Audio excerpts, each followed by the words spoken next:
So Florian here is a very, very legitimate contender in the Blitz format. As long as you can survive long enough to turn that corner and start doing Florian things, things will spiral out of control very, very quickly. And since he only needs 4, it's actually not too hard to hit that inflection point. Now, in a previous video, we talked about the birthday cake, Florian's birthday, which is like the OTK type build. However, today I want to touch on the Felling Florian build, which is just kind of like a straight up, do good stuff, make rune chants, and go for the throat, Florian. A huge shout out to our channel members for supporting what we do here. If you want to get involved with the channel and the Dice Commando community, please consider joining as a channel member. Remember, these videos are only possible with your support. You can show that support with a like, a subscribe, and by leaving us a comment and sharing your feedback. Community first, and go Commando.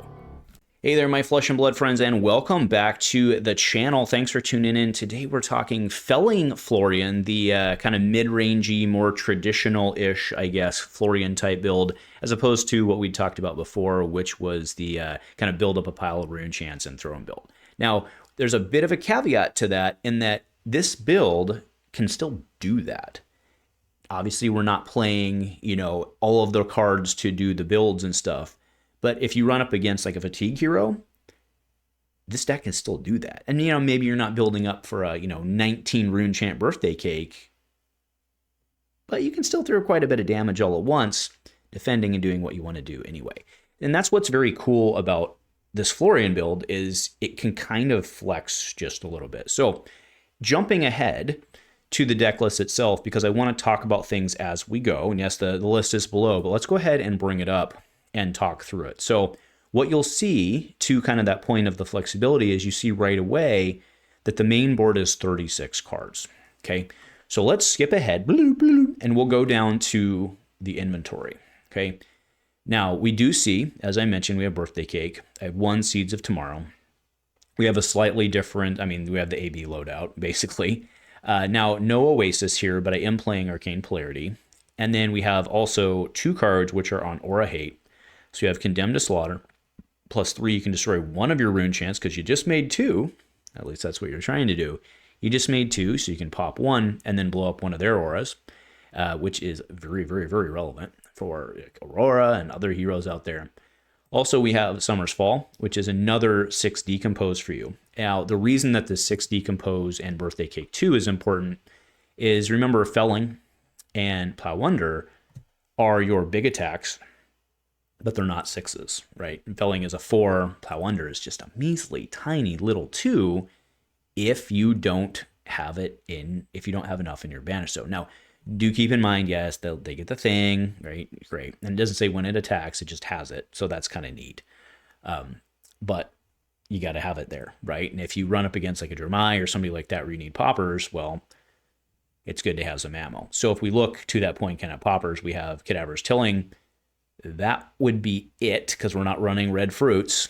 We have CNC next to it, of course. So we have Cadaverous, we have CNC, then we have Ninth Blade, and then Summer's Fall is also a 6. Okay, so that actually rounds out. Like, that's a pretty good, it's not the best, but it's a pretty good anti-sweep. Now, no 7s, though. So Triumph is a problem. But, all right, now going into the rest of this. So we're on Bark. We are on Face Purgatory. Because we do have a fair amount of non-attacks, at least in the blues. Okay, Oath, of course, because pitching a blue to or Oath when you're turned on, and then Reaping Blade, so be careful on that on your polarity. Then Well Grounded. Now, obviously, we're playing Florian Spec. Arcane Seed's life is really, really, really good. Like, stupid good. Like, really stupid good. Card is really good. I just said that a bunch of times, but that's because it's really good. Haunting Rendition. So we are on Malefic. Now, what I had mentioned earlier about like this isn't a full-on like rune chant build, or it doesn't play the same as a full-on rune chant build, is largely because of this, right? So in the full rune chant build, you would be playing the name escapes me right. It's the one drop that poops 1 out every turn regardless. Okay, the one that the one from Everfest that we've been playing basically until this came out. And I can't remember the disrespect I'm throwing, not remember the name of that card right now, but you get the point, right? So Malefic, remember, if you come, it backfills. So it doesn't, work. You need to go to get the value out of this. So it's not quite the same, right? So you might even if you're in a fatigue match, might be one you side out and go with something else. Okay. We have Rootbound Carapace and Sink Below. Swarming Gloomveil is really, really, really good with Florian for obvious reasons. Then we move into the blues, so we have 20 reds, 14 blues, the balance yellow. That's main board, of course. Remember that we're 34 cards on that. Okay, so we have Autumn's Touch, Dread Triptych, Flourish, which is pretty fun. I like that one. It's not only Earth, but it gives you the bonus. Okay, there are ways to get that, like, again, Felling and Plow Under. And also we have Condemned to Slaughter, optionally. But Cadaver's Tilling gets bonus as well. It's pretty fun. Blue Fruits, Blue Germinate. Oath is also another pump, and also backfills. And if you can create 2 Rune Chant tokens off of Oath, that's pretty fun. And then we have Blue Summer's Fall. Okay, so the sideboard itself, I think, actually, or the inventory, I should say, is actually, I think, pretty self-explanatory. So this is, you know, your fatigue matches, and I'm talking Ninth Blade right now, is fatigue matchups, or if you need a popper, or if you think you're up against maybe another, maybe saying fatigue's not right, but if you're up against like some mid-range that you think might be able to like outlast you or do something cooler than you do, maybe you just, you know, count on that. I mean, keep in mind that you need a pretty big pile of chance to make this worth it, so it's not super easy. You kind of have to count on, like, you know, germinates and stuff like that to get her done. But it's always there and it's functional for you. Polarity is obviously for, you know, wizard.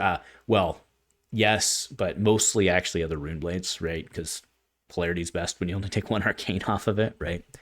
And then Condemned to Slaughter would be, you know, if you believe they're going to be running auras for you. But the rest of this is pretty much just like, you know, you really only in many cases need 2 cards. You're really trying to turn Florian on, and then you can get pretty grindy and just kind of start whittling them down, throw mixed damage. They'll start running out of cards, and, well, then you throw a Felling and they're down a card and they got to throw their hand, and that sucks, right? For them, not for you. So anyway, this I think is a really, actually I don't think, I know this is a really good deck, right? So there's, you know, because of the flexibility that I implied, that means that there's other different ways to do him, which is really cool. I also believe that's one of the reasons that Florian is so popular, is because everyone can kind of have their own unique spin on it. But he's got the disruption, he's got flexibility, he's got just raw grindiness, and there's really a lot to like about our emo goth person here. So anyway, have fun with it. Let me know what you're thinking, folks. Nothing else. Go Commando.